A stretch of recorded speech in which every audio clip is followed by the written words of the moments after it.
আমাদের তাপস এবং প্রশাসন রাতের ঘুম হারাম করে।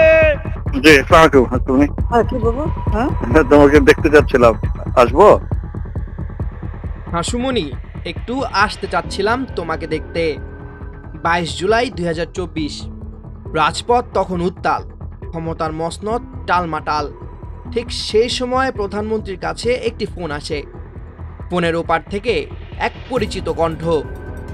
এটি কোনো সাধারণ সৌজন্য সাক্ষাৎ ছিল না, এটি ছিল আসন্ন ঝড়ের আগে এক ছোট ভাইয়ের বড় বোনকে শেষবারের মতো দেখে যাওয়ার এক করুণ আরতি।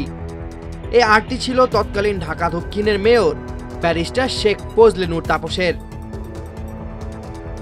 তার কিছুদিন পর দৃশ্যপট বদলে যায়। তারিখ 3 আগস্ট। দেশজুড়ে তখন চলছে সরকার পতনের এক দফা আন্দোলন, আর শাহজালাল আন্তর্জাতিক বিমানবন্দরের ভেতরে তখন অন্য এক নাটক। মেয়র তাপস ছুটছেন তার চোখে মুখে রাজ্যের আতঙ্ক, গন্তব্য সিঙ্গাপুর। কিন্তু ইমিগ্রেশনের কাউন্টারে এসে তার সব পরিকল্পনা ভেস্তে যায়। যে বিদেশ যাত্রার জন্য সরকারি আদেশ কিংবা জিও অপরিহার্য, সেই কাগজটি তার কাছে নেই, যা প্রমাণ করে এটি কোনো পরিকল্পিত সফর ছিল না, ছিল শেষ মুহূর্তের এক মরিয়া পলায়ন। তা না হলে একজন প্রভাবশালী মেয়র কেন প্রয়োজনীয় অনুমতি ছাড়াই বিমানবন্দরে ছুটে আসবেন? ইমিগ্রেশন কর্মকর্তার বাধায় যখন তার পলায়নের পথ রুদ্ধ হয়ে আসে, তখন তিনি তার শেষ আশ্রয় ক্ষমতার কেন্দ্রবিন্দুকে ফোন করেন। ফোনের ওপারে আবারও সেই হাসুমনি, কিন্তু এবার কণ্ঠস্বরে আরতি নয়, ছিল তীব্র আতঙ্ক আর অসহায়ত্ব। আমি ইমিগ্রেশনে আসছি, ফ্লাইট এখনই ছেড়ে দিবে। কাপা কাপা কণ্ঠে তিনি বোঝানোর চেষ্টা করেন তার জরুরি অবস্থা।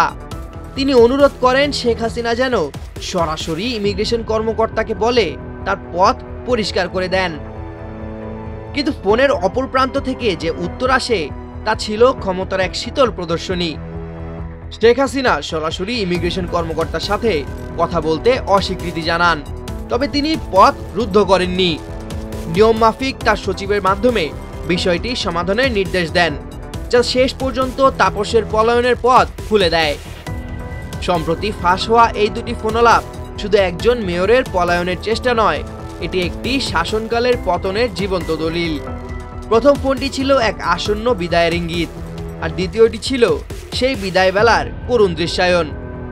যে প্রভাবশালী মেয়র একদিন শহরের দণ্ডমুণ্ডের কর্তা ছিলেন, সেই তিনি শেষ মুহূর্তে একজন সাধারণ পলাতকের মতো বাঁচার জন্য আকুতি করছিলেন। Desk report, news I online.